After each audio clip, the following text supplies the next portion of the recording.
सबसे पहले बात करते हैं आलू की। इसका साइंटिफिक नाम है सोलैनम ट्यूबेरोसम। इसकी कई किस्में हैं, पर कुछ हैं जो काफी खास हैं। जैसे एक है कुफरी पुखराज। इसे ना घर वाला आलू भी कहते हैं। ऐसा इसलिए क्योंकि ये गर्मी बर्दाश्त कर लेता है और हाँ, पैदावार भी अच्छी देता है। ऊपर से इसमें विटामिन सी, पोटेशियम और फाइबर भी होता है, मतलब सेहत के लिए भी अच्छा। फिर है कुफरी शीतमान। ये मध्यम अवधि की किस्म है और इसकी खासियत ये पाला रोधी है, मतलब फ्रॉस्ट रेजिस्टेंट। सोचिए, पहाड़ी इलाकों या ठंडी जगहों के किसानों के लिए ये कितनी कितनी राहत की बात होगी। और एक और है कुफरी अलंकार। वैसे ही दूसरी सब्जियों की भी मशहूर किस्में हैं, जैसे मूली की पूसा चैतकी, बैंगन की पूसा पर्पल लॉन्ग और फूल गोभी की पूसा स्नोबॉल। ये सब खास जरूरतों के हिसाब से तैयार की गई हैं। अच्छा, सब्जियों से अब थोड़ा फूलों की तरफ चले। राजस्थान में अजमेर जिले में है पुष्कर शहर। ये शहर गुलाब की खेती मतलब रोज फार्मिंग के लिए बहुत मशहूर है। इसे राजस्थान का रोज हब भी कहा जाता है। पर एक मजेदार बात बताऊं, सिटी ऑफ रोजेस का खिताब पुष्कर के पास नहीं बल्कि चंडीगढ़ के पास है। हाँ, वही चंडीगढ़ जहां मशहूर जाकिर हुसैन रोज गार्डन भी है। अच्छा, फूलों से हटकर सोचें तो टमाटर, जिसका साइंटिफिक नाम लाइकोपर्सिकम एस्क्यूलेंटम है, वो सबसे ज्यादा होता है आंध्र प्रदेश में। और स्पेन में तो टमाटर पर एक पूरा त्योहार मनाया जाता है, ला टोमाटीना। कमाल है ना। और हाँ, खजूर फीनिक्स डैक्टिलिफेरा, इसके उत्पादन में इराक सबसे आगे है।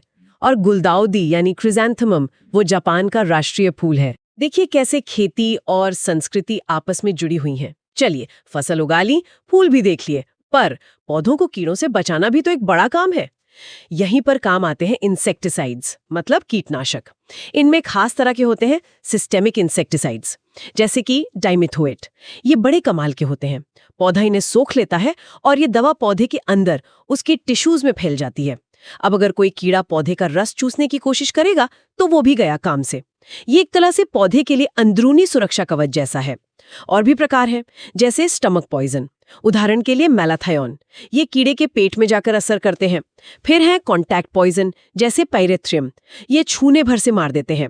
और फ्यूमिगेंट्स भी होते हैं, जैसे क्लोरपाइरिफॉस। इनकी गैस या भाप सांस के जरिए कीड़ों को खत्म करती है। कुछ कीटनाशक जैसे क्विनाफॉस वो नॉन सिस्टेमिक होते हैं और कॉन्टैक्ट और स्टमक पॉइजन दोनों तरह से काम करते हैं।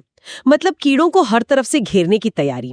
पौधों की दुनिया ना बाहर से जितनी सीधी दिखती है, अंदर से उतनी ही पेचीदा, खासकर जब बात आती है हार्मोन्स की। गिबरेलिंस ऐसा ही एक महत्वपूर्ण प्लांट हार्मोन है। इसकी खोज की कहानी भी बड़ी दिलचस्प है, पता है। 1926 में एक जापानी वैज्ञानिक थे, कुरोसावा। उन्होंने देखा कि एक फंगस है जिबरेला फुजिकुरोए, उससे संक्रमित चावल के पौधे वो जरूरत से ज्यादा लंबे, पतले और पीले हो रहे थे। अजीब सी बात थी। इसे नाम दिया गया बकाने डिजीज या फूलिश डिजीज, जैसे पौधे बेवकूफी में बढ़ते जा रहे हों। फिर 1935 में याबुता नाम के वैज्ञानिक ने इस अजीब हरकत के पीछे के केमिकल को अलग किया और उसे नाम दिया गिबरेलिन। ये हार्मोन असल में पौधों की लंबाई बढ़ाने में मदद करता है, खास तौर पर कोशिकाओं की दीवारों को ढीला करके, सेल एनलार्जमेंट करके। ये पौधे के लगभग सभी भागों में पाया जाता है, पर रिप्रोडक्टिव पार्ट्स में ज्यादा होता है। कमाल है ना। एक बीमारी से पौधों के ग्रोथ का इतना बड़ा राज खुल गया। वैसे पौधों के लिए और भी जरूरी हार्मोन्स हैं, जैसे ऑक्सिन और साइटोकाइनिन, जिनकी खोज ने खेती को बहुत बदला है। और आखिर में चलिए बात करते हैं अंगूर की। वानस्पतिक नाम है वाइटिस विनिफेरा। माना जाता है कि इसकी उत्पत्ति एशिया माइनर में हुई थी। भारत में देखें तो महाराष्ट्र, कर्नाटक और तमिलनाडु इसके प्रमुख उत्पादक राज्य हैं। अंगूर उगाने के लिए कुछ खास चीजें चाहिए, जैसे रेतीली दोमट मिट्टी, मतलब सैंडी लोम सॉइल। मिट्टी का पीएच 6.5 से 7.5 के बीच हो और तापमान करीब 28 से 32 डिग्री सेल्सियस। अंगूर खाने के काम तो आते ही हैं, साथ ही किशमिश, जूस और हाँ, वाइन बनाने में भी इस्तेमाल होते हैं। इन्हें उगाने के लिए या तो हार्डवुड कटिंग्स का इस्तेमाल होता है या फिर ग्राफ्टिंग और बडिंग तकनीक अपनाई जाती है। भारत में इन्हें सहारा देने के लिए, मतलब ट्रेनिंग के लिए, बावर सिस्टम काफी आम है। देखा होगा ना, जिसमें बेलें ऊपर मचान या तार पर एक छतरी की तरह फैल जाती हैं। पर अंगूर उगाना हमेशा आसान नहीं होता। पोषक तत्वों की कमी से काफी दिक्कतें आ सकती हैं। जैसे अगर बोरॉन की कमी हो जाए तो हेन एंड चिकन डिजीज हो जाता है।